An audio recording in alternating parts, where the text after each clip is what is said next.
brought to you by Palvi Agrico. आता शेतीसाठी जे काही लागणार ते घरपोच मिळणार, तेही मोबाईलच्या एका क्लिकवर. नमस्कार, आम्ही सध्या नागपूरच्या हिवाळी अधिवेशनात आहोत आणि या हिवाळी अधिवेशनाचा आज 6वा दिवस पार पडलेला आहे. शनिवार असून सुद्धा अधिवेशनाचं कामकाज या ठिकाणी होताना दिसतंय, कारण अल्पावधीचा एकूण कामकाजाचा काळ होता. फक्त 7 दिवसांचा कामकाज हिवाळी अधिवेशनासाठी ठेवलेलं होतं आणि त्यामुळे आज शनिवार आणि उद्या रविवार दोन्हीही दिवस अधिवेशनाचं कामकाज सुरू राहणार आहे. आता उद्या म्हणजेच रविवारी खरं तर अधिवेशनाचं सूप वाजणार आहे आणि या विदर्भात होणाऱ्या अधिवेशनामध्ये विदर्भांच्या पदरी पडलं काय असा प्रश्न विचारणं साहजिक आहे, स्वाभाविक आहे. आणि याच निमित्ताने आज आम्ही या ठिकाणी चर्चा करणार आहोत. नमस्कार, आपलं मुंबई तकमध्ये स्वागत आहे. मी ऋत्विक भालेकर आणि माझा सहकारी योगेश पांडे, जो नागपूर आणि विदर्भ पाहतो, तो या विदर्भकरांच्या मागण्यांसंदर्भात आपल्याशी बोलणार आहे. तर विषय असा आहे की 5वा दिवस उलटून गेला. विरोधक कुठे आहेत, विरोधक आक्रमक का नाही आहेत, हे अधिवेशन जे आहे हे विरोधी पक्षनेत्याशिवाय होते अशी चर्चा रंगताना दिसली. परंतु 2 दिवस झालं एक गोष्ट या ठिकाणी प्रकर्षानं जाणवते. विरोधी पक्षनेता नाही आहे, त्याची मागणी विरोधी पक्षातले सर्व पक्ष आणि नेते करताना दिसत आहेत, आमदार करताना दिसत आहेत. पण ते आक्रमकपणे या ठिकाणी जनतेचे प्रश्न घेऊन लढताना, संघर्ष करताना मात्र दिसत नाहीयेत. या उलट जे सत्ताधारी पक्षातले आमदार आहेत, जे सत्ताधारी पक्षातले नेते आहेत, तेच जास्त आक्रमकपणे विदर्भासाठी आणि शेतकऱ्यांसाठी आणि सर्वसामान्यांचे प्रश्न घेऊन सरकारलाच धारेवरती धरताना दिसत. आता यामध्ये सगळ्यात प्रमुख नावाचा उल्लेख करायचा झाला तर अर्थात सुधीर मुनगंटीवार, भाजपचे ज्येष्ठ नेते, या ठिकाणी अनेक वर्ष मंत्री राहिलेले आहेत. सध्या जरी मंत्रीपद नसलं तरी अतिशय ऍक्टिव्हपणे ते ह्या अधिवेशनात आपल्याला कार्यरत दिसत आहेत. ते नेहमीच ऍक्टिव्ह असतात, पण या अधिवेशनात आणि याच्या पूर्वीच्याही अधिवेशनांमध्ये ते हायपर ऍक्टिव्ह होते असं म्हटलं तर मला वाटतं योगेश चुकीचं ठरू नये. अगदी बरोबर. कारण सुधीर मुनगंटीवार हे विरोधी पक्ष नेत्याची कमी भरून काढतायत अशी चर्चा या अधिवेशनात रंगलेली आहे. काही जण तर असंही म्हणतायत की ते पक्षविरोधी आमदार म्हणून या ठिकाणी काम करतायत.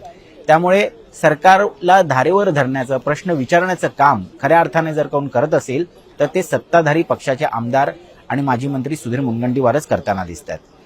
आता या चर्चेचा आणखीन एक प्रमुख मुद्दा जो अधोरेखित करायचा आहे आणि ज्याच्यावरती खरं तर आज आपल्याला तुम्हीही तुमची मतं सांगा, काय वाटतं याबद्दल.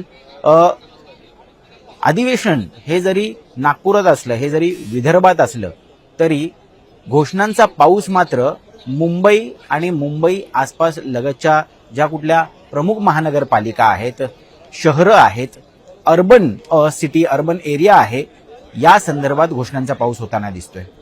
अशाच घोषणांचा पाऊस आज आपल्याला पूर्ण दिवसाच्या कामकाजात पाहायला मिळाला. सर्वप्रथम मुख्यमंत्री देवेंद्र फडणवीस यांनी एक अत्यंत मोठी घोषणा केली, ती म्हणजे मुंबईलगत, मुंबईच्या एअरपोर्टच्या आसपासच्या ज्या झोपडपट्ट्या आहेत, ज्या फनेल झोन ज्याला म्हटलं जातं, त्या फनेल झोनमध्ये येतात आणि या झोपडपट्ट्यांचा पुनर्विकास हा गेल्या अनेक वर्षांपासून प्रलंबित होता, रखडलेला होता आणि तो पुनर्विकास व्हावा यासाठी सर्वपक्षीय आमदार प्रत्येक अधिवेशनात प्रश्न मांडताना आपल्याला दिसत होते.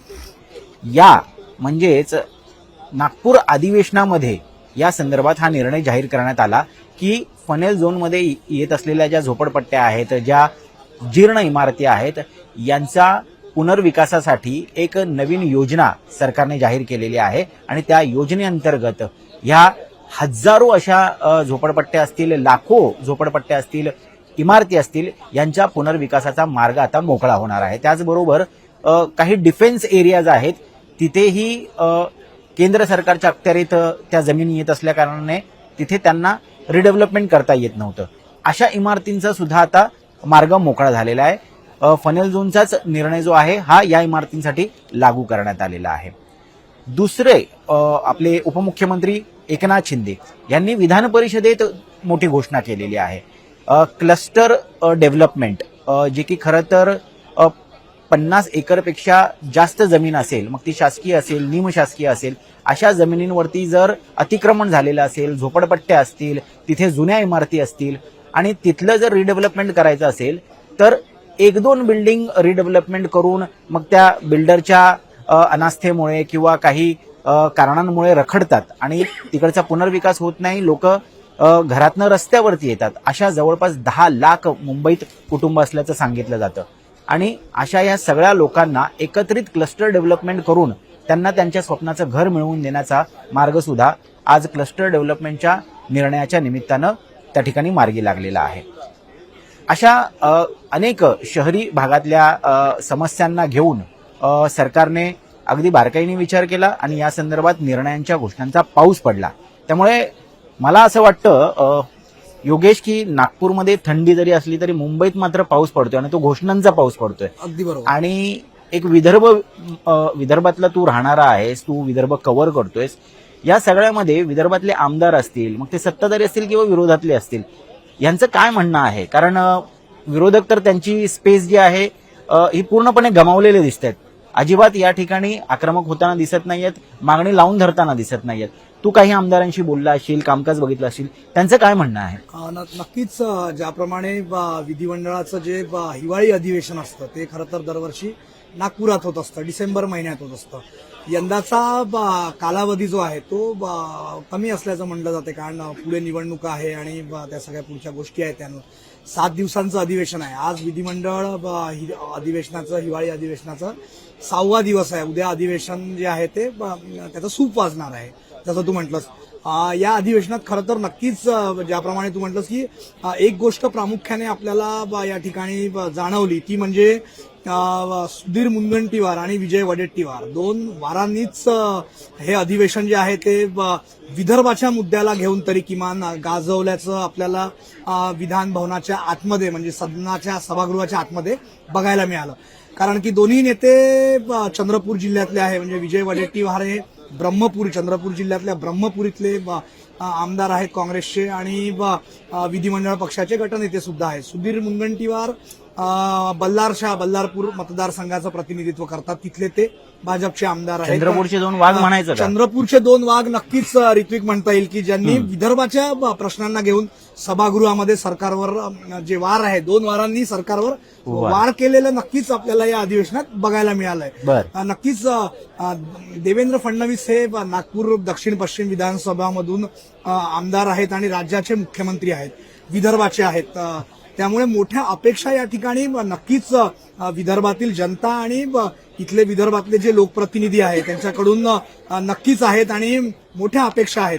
परंतु या अधिवेशनामध्ये एक आपण बघितलं की कुठेतरी मोठ्या प्रमाणात जसं तू म्हटलंस की मुंबई आणि बाकी रिजनसाठी घोषणांचा पाऊस झाल्याचं आपल्याला बघायला मिळत आहे. त्या कम्पॅरिझनमध्ये जर आपण बघितलं तर कुठेतरी विदर्भामध्ये ज्या घोषणा व्हायला हव्या किंवा ज्या गोष्टींची जे डेव्हलपमेंट तर सुरू आहे, मोठ्या प्रमाणात या ठिकाणी विकास होतो आहे, परंतु ज्या घोषणा व्हायला हव्या, ज्या मागण्या स्थानिक आमदारांनी सभागृहाच्या आत त्या विकासाच्या दृष्टीने त्या करायला हव्या, त्या होताना या ठिकाणी नक्कीच अधिवेशनामध्ये नागपूरच्या बघायला मिळालेल्या नाही. एक गोष्ट फार महत्वाची आहे, ती पण कुठेतरी दुर्लक्षित झाली की काय असं आपण म्हणू शकतो. कारण की मेळघाट आणि धारणी हे अमरावती जिल्ह्यातील 2 हे आहेत, शहरं आहेत, गावं आहेत. त्या ठिकाणी मोठ्या प्रमाणात कुपोषणाचा मुद्दा आहे, एक मोठा गंभीर प्रश्न आहे. म्हणजे अगदी शेतकरी आत्महत्यांचा जो जितका गंभीर आणि संवेदनशील असा एक प्रश्न गेल्या अनेक वर्षांपासून आहे महाराष्ट्रात, तसाच एक प्रश्न नक्कीच कुपोषणाचा आहे. मोठ्या प्रमाणात त्या ठिकाणी कुपोषणाची समस्या आहे. म्हणजे साधारण 200-250 गावं धारणी आणि मेळघाट मिळून त्या ठिकाणी आहे आणि 350च्या वर एनजीओ त्या ठिकाणी काम करत असतात. परंतु आज आपण बघितलं ज्यावेळी अंतिम आठवडा प्रस्ताव चालू होता विरोधी पक्षाच्या वतीने आणि त्यावेळी मेळघाट आणि धारणी याचा विषय आणि कुपोषणाचा विषय प्रामुख्याने कुठेही त्यामध्ये असल्याचा उल्लेख आपल्याला या ठिकाणी बघायला मिळालेला नाही. इतका गंभीर प्रश्न असताना तो कुठेतरी दुर्लक्षित पडतोय का, असा एक प्रश्न या निमित्ताने नक्कीच उपस्थित होतोय. कारण मला आठवतं साधारण विधिमंडळ अधिवेशन कव्हर करताना गेल्या अनेक वर्षांमध्ये अजित पवार असताना 2023 मध्ये कुपोषणाच्या मुद्द्यावर काय उपाययोजना करता येईल त्या अनुषंगाने एक कारवाई जी आहे ती अजित पवारांनी त्यावेळी केलेली होती. परंतु 2024 आणि आता हे 25 नागपुरात होत असलेलं विधिमंडळाचं हिवाळी अधिवेशन आहे. खरं तर विदर्भाच्या या मागण्या काही आहेत महत्वाच्या, त्यावर चर्चा आणि त्यामधून उपाययोजना होणं महत्वाचं असतं. परंतु त्या बाकी ठिकाणी राज्याच्या रिजनमध्ये झालेल्या तुलनेमध्ये या ठिकाणी कमी प्रमाणात झाल्याचं आपल्याला बघायला मिळतंय. प्रामुख्याने आपण जसं सुरुवातीला म्हटलं की विजय वडेट्टीवार आणि सुधीर मुनगंटीवार या दोन वारांनी मात्र विदर्भाच्या मुद्द्याला घेऊन नक्कीच सरकारवर वार केल्याचं आपल्याला या विधिमंडळाच्या आतमध्ये सभागृहात या अधिवेशनाच्या निमित्ताने बघायला मिळाले. निश्चित म्हणजे सरकारच्या एकूण ध्येय धोरणांवरती खरं तर विरोधी पक्ष म्हणून तीन पक्ष आहेत महाविकास आघाडीचे, अन्य छोटे मोठे पक्ष सुद्धा आहेत. 232 जरी या ठिकाणी सत्ताधारी आमदारांची संख्या असली, बहुसंख्य सत्ताधारी आमदार असले, मेजॉरिटी मोठ्या प्रमाणात आहे, ताकद मोठ्या प्रमाणात आहे, मात्र उर्वरित 56 आमदार जे आहेत म्हणजे यामध्ये MIM किंवा मनसेसारखे किंवा CPM सारखे एक दोन वगळले तर इतर जे सगळे 50च्या जवळपास आमदार आहेत ही संख्या सुद्धा थोडकी नाहीये. आणि एवढ्या आमदारांनी 3 पक्षांच्याही जर एकत्रित येऊन एखाद्या मुद्द्याला उचलून धरून सरकारला धारेवरती धरायचं ठरवलं तर मला वाटतं हे थंडीतलं अधिवेशन नक्कीच राजकीयदृष्ट्या तापताना आपल्याला पाहायला मिळालं असतं, परंतु तसं काही होताना दिसलं नाही. चला ठीक आहे, आता नाही झालं त्यात काही आता बोलण्यात अर्थ नाहीये. परंतु एक गोष्ट मात्र नक्की की ज्या पद्धतीनं सरकारनं निर्णयांचा धडाका लावलेला आहे, आता यामध्ये मी काही आकडेवारी बघत होतो. या आकडेवारीमध्ये स्पष्टपणे म्हटलेलं आहे की पागडी आणि ज्या सेस इमारती आहेत मुंबईतल्या, योगेश बरोबर, यांचा पुनर्विकासाचा प्रश्न सुद्धा प्रचंड जटिल होता आणि या जवळपास 50, 60, 70 वर्ष जुन्या इमारती आहेत. अतिशय आकडा नक्की 19,000पेक्षा जास्त 19,000पेक्षा जास्त जर फक्त सेस इमारती असतील, पागडी ज्या इमारती असतात मग त्या गिरगाव असेल किंवा दादर असेल किंवा विलेपार्ले असेल, अशा मराठी बहुल भागातल्या सर्व ज्या जागा आहेत तिथे मराठी मतदार मोठ्या प्रमाणात आहे. मूळ मुंबईकर ज्या परिसरामध्ये राहतो अशा ह्या सगळ्या पागडी घरांमध्ये राहणारा हा जो मतदार आहे हा प्रामुख्यानं कोणाचा मतदार होता यापूर्वी, तर अर्थात तो एकेकाळी काँग्रेसचा होता, नंतर तो शिवसेनेचा झाला. आता बहुसंख्य हे जे मिडल क्लास आणि अप्पर मिडल क्लास मतदार जे आहेत हे आपल्याला भाजपकडे वळालेले दिसत आहेत. आता याची कारणही तशीच आहेत. आपण जर बघितलं तर 19,000 इमारती फक्त सेसच्या असतील आणि त्या जर पुनर्विकास त्याचा जर होणार असेल योगेश, तर मला असं वाटतं 19,000 मध्ये कुटुंब किती असतील आणि मोठ्या प्रमाणात त्याचा फायदा सुद्धा होणार आहे त्या ठिकाणी एक सामान्य नागरिकांना, एक गोरगरिबांना. कारण की हा जो विकास होणार आहे, जसं 19,000 सेस इमारती आहेत त्यामध्ये पहिल्या टप्प्यामध्ये जो आहे तो 17 याचा विकास होणार, 17,000चा त्यांनी एक आकडा त्यामध्ये दिलेला आहे. आता याच्यामध्ये त्यांचं काय म्हणणं आहे की या योजनेमध्ये पहिल्या टप्प्यात मुंबईतील 17 प्रमुख ठिकाणांची निवड करण्यात आलेली आहे. टप्प्यामध्ये ती कामं करण्यात येतील, तर हा मोठा टप्पा आहे आणि 17 ठिकाणं आयडेंटिफाय करणं म्हणजे नक्कीच एक त्या ठिकाणी मोठा लाभ होणार. आता ही जी प्रमुख ठिकाणं आहेत ही पुन्हा एकदा हे प्रेक्षकांना सुद्धा सांगायला हवं की चेंबूर असेल, विक्रोळी असेल, भायखळा असेल किंवा अगदी अशी ठिकाणं जिथे महायुतीची म्हणजे यापूर्वी शिवसेना भाजप आणि आता अर्थात एकनाथ शिंदेची शिवसेना आणि भाजप मिळून यांची जे मतदार संघ होते, जिथे ते त्यांचं प्राबल्य होतं, जिथे त्यांची ताकद होती, अशा सर्व विभागांमध्ये ह्या इमारती आहेत. यांचा मोठा पुनर्विकासाचा मार्ग मोकळा झालेला आहे आणि मुंबईत घर मिळणं आणि तेही ऐसपैस घर मिळणं, आपल्या स्वप्नांचं घर मिळणं हे कुठल्याही मुंबईकरासाठी मला वाटतं सगळ्यात मोठी गोष्ट आहे, त्याच्या आयुष्यातली सगळ्यात सार्थकी लागणारी गोष्ट आहे. आणि अगदीच नक्कीच असं ऋत्विक तू सांगतोय, मोठा फायदा या ठिकाणी होणार आहे. आणि शेवटच्या सरकारच्या निवेदनात जर आपण शेवटच्या 2 ओळी बघितल्या तर त्याच्यामध्ये म्हटलंय की स्वस्त दरामध्ये, पूर्वीपेक्षा स्वस्त दरामध्ये घरं उपलब्ध होणार आहे. नाही, ती 300चा FSI देणार आहेत या पुनर्विकास प्रकल्पांमध्ये. 600 स्क्वेअर फीटची घरं देणार आहेत. म्हणजे 600चा कार्पेट आजच्या घडीला जर योगेश आपण मुंबईच्या रिअल इस्टेटचा विचार केला तर प्रमुख जी ही ठिकाणं आहेत, जी 17 ठिकाणं, तिथं जर 600 स्क्वेअर फीटचा भाव लावायला गेला प्रति स्क्वेअर फीट, मुंबईतली दादर, वरळी, प्रभादेवी सारखी जी जागा आहे, लाखो रुपये प्रति स्क्वेअर फीट मोजले जातात. म्हणजे 600 स्क्वेअर फीटला जवळपास मला वाटतं 3.5 ते 4 कोटीच्या खाली घर येणार नाही. आणि ही जर घरं पुनर्विकासामध्ये, आणि यामध्ये फक्त म्हाडा आणि SRA ह्या ज्या हाऊसिंग बोर्ड्स आहेत ह्या फक्त इन्व्हॉल्व्ह नसणार आहेत. आणखीन मार्ग विस्तारलेला आहे, स्कोप वाढवलेला आहे. यामध्ये MMRD असेल, MSRDC असेल, वेगवेगळ्या ज्या ऑथॉरिटीज आहेत मुंबईतल्या, ज्या स्वतंत्र ऑथॉरिटीज आहेत, त्यांना सुद्धा इन्व्हॉल्व्ह करून जॉईंट व्हेंचर करून त्यांच्यासोबत ही कामं मार्गी लावण्यात येईल. याचाच अर्थ काय, याचा वेग सुद्धा वाढणार आहे. म्हणजे म्हाडावरती किंवा SRA वरती याचा पूर्णपणे अतिरिक्त ताण येणार नाही. आणि अशा जेव्हा म्हणजे मला वाटतं निर्णय घेतले जातात तेव्हा यामध्ये लाखो कुटुंब आणि करोडो त्या ठिकाणी रहिवासी यांना त्याचा लाभ मिळतो. आणि हा लाभ मिळाल्यानंतर ते का आकर्षित होणार नाहीत सरकारच्या ध्येय धोरणांकडे, त्यांनी घेतलेल्या निर्णयांकडे, त्या पक्षांकडे. आता निर्णय घेतलेला आहे, आता मोठा गाजावाजा करत आपल्याला याचा प्रचार आणि प्रसार सुद्धा होताना पाहायला मिळेल. म्हणजे प्रचार प्रसारासाठी आणखीन किती करोडचा निधी वेगळी तरतूद केलेली आहे हे वेगळं सांगायला नको. आणि मला आणखीन एक मुद्दा तुला मगाशी राहून गेला आपला बोलायचा, 75,000 कोटींची पुरवणा मागण्या मंजूर झालेल्या आहेत.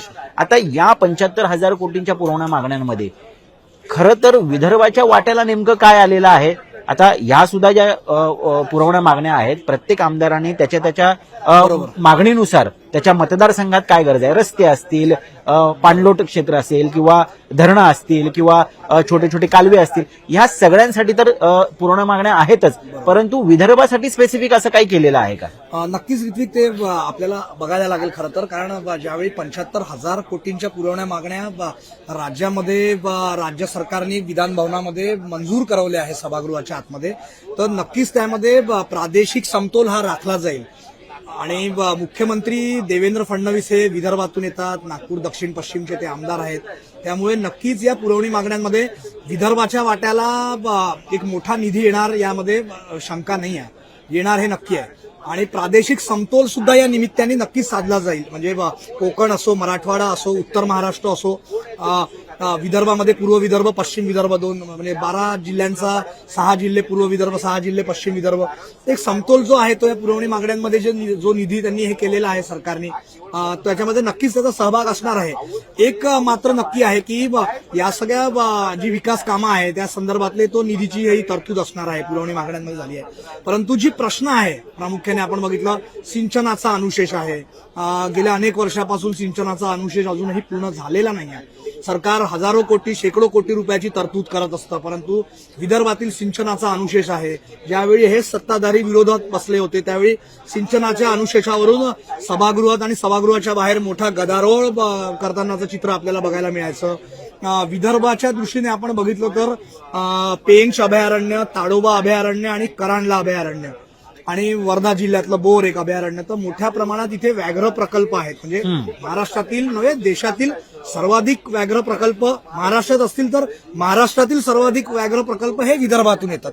मोठ्या प्रमाणात तिथे जंगली प्राण्यांचा प्रश्न आहे. मोठ्या प्रमाणात वाघांचे आणि बिबट्यांचे आणि बाकी जंगली प्राण्यांचे हल्ले होतात, त्यामध्ये लोकांचा मृत्यू होतो.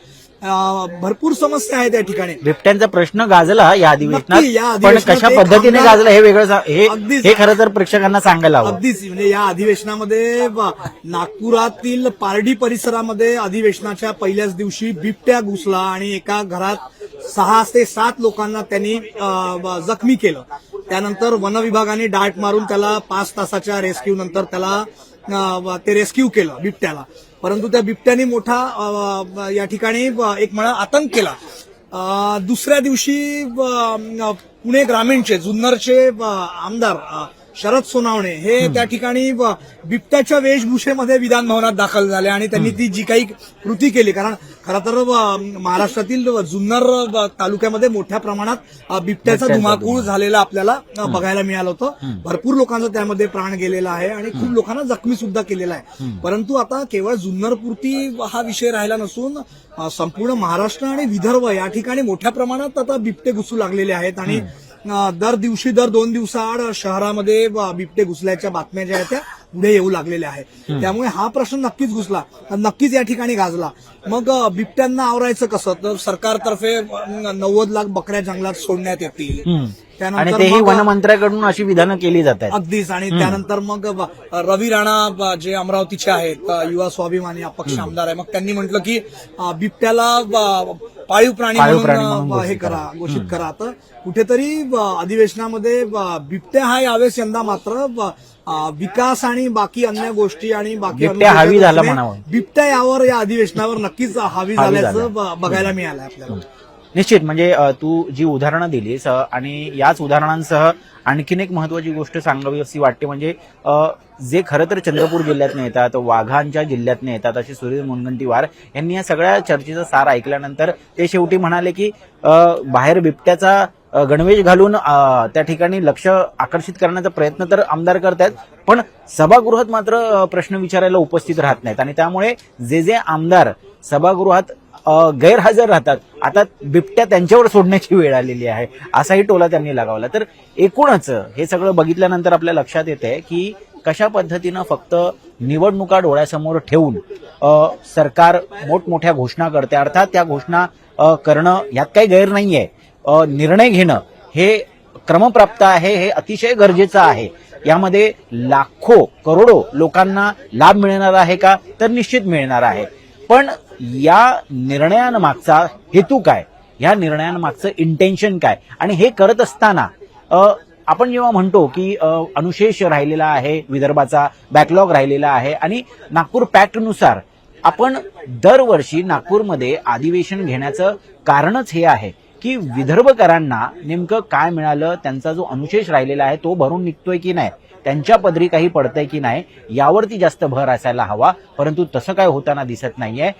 निवडणुकीच्या तोंडावरती मुंबई महानगरपालिका असेल, ठाणे महानगरपालिका असेल, नवी मुंबई महानगरपालिका असेल किंवा आसपास MMR रिजनमधले जेवढ्या महत्वाच्या महानगरपालिका आहेत, ज्याच्यासाठी खरं तर आता सत्ताधारी पक्षांनी कंबर कसलेली आहे, ज्या वेळेस अधिवेशनात लोकांच्या हिताच्या प्रश्नांवरती या ठिकाणी चर्चा होत होती, त्याच वेळेस आपण पाहत होतो मुख्यमंत्री देवेंद्र फडणवीस, उपमुख्यमंत्री एकनाथ शिंदे, भाजपचे प्रदेश अध्यक्ष रवींद्र चव्हाण यांच्या बैठका सुद्धा बाहेर नागपूरमध्ये सुरू होत्या. आणि ह्या बैठका कशाला सुरू होत्या, तर महानगरपालिकेच्या निवडणुकीच्या अनुषंगाने आपण एकसंधपणे लढायचं की विभक्त व्हायचं. आणि कशा पद्धतीनं सरकारच्या पॉलिसीज वरती सुद्धा राजकारणाचा प्रभाव दिसतोय, त्याचबरोबर राजकारणामध्ये सुद्धा सरकारी या सगळ्या निर्णयांचा प्रभाव दिसतोय. आणि ह्या सगळ्याचा परिपाक काय, तर फक्त निवडणुका डोळ्यासमोर ठेवून या ठिकाणी सरकार किंवा शासन हे जनहिताचे प्रश्न याचा प्राधान्यक्रम ठरवणार आहे का, असा प्रश्न या ठिकाणी उपस्थित होतोय. आणि हे सगळं होत असताना आता हे निर्णयांची घोषणा झालेली आहे, त्याची अंमलबजावणी जेव्हा व्हायची तेव्हा होईल, ती किती फास्ट ट्रॅक करायची, कशा पद्धतीने करायची हे आपल्याला पाहायला मिळेल. परंतु आणखीन एक जाता जाता इंटरेस्टिंग गोष्ट मला वाटतं प्रेक्षकांची आपण शेअर करायला हवी, ती म्हणजे आता हे निर्णय घेतल्यानंतर एकनाथ शिंदे यांच्या कार्यालयातून एक प्रेस रिलीज आलेली आहे. आणि ह्या प्रेस रिलीजमध्ये म्हटलेलं आहे की आत्तापर्यंत जी विकास कामं झाली, म्हणजे मेट्रो सारखं मोठं जाळं मुंबईत पसरलं, नागपूरमध्ये आलं, पुण्यामध्ये, पिंपरी चिंचवडमध्ये आता मेट्रो सुरू होते, तर या सगळ्याच्या पाठीमागे देवेंद्र फडणवीस हे चेहरा होते. त्यामुळे देवेंद्र फडणवीस हे आत्तापर्यंत मेट्रो मॅन म्हणून उदयास आले, नावारूपास आले, त्यांना मेट्रो मॅन असं नामबिरुद मिळालं.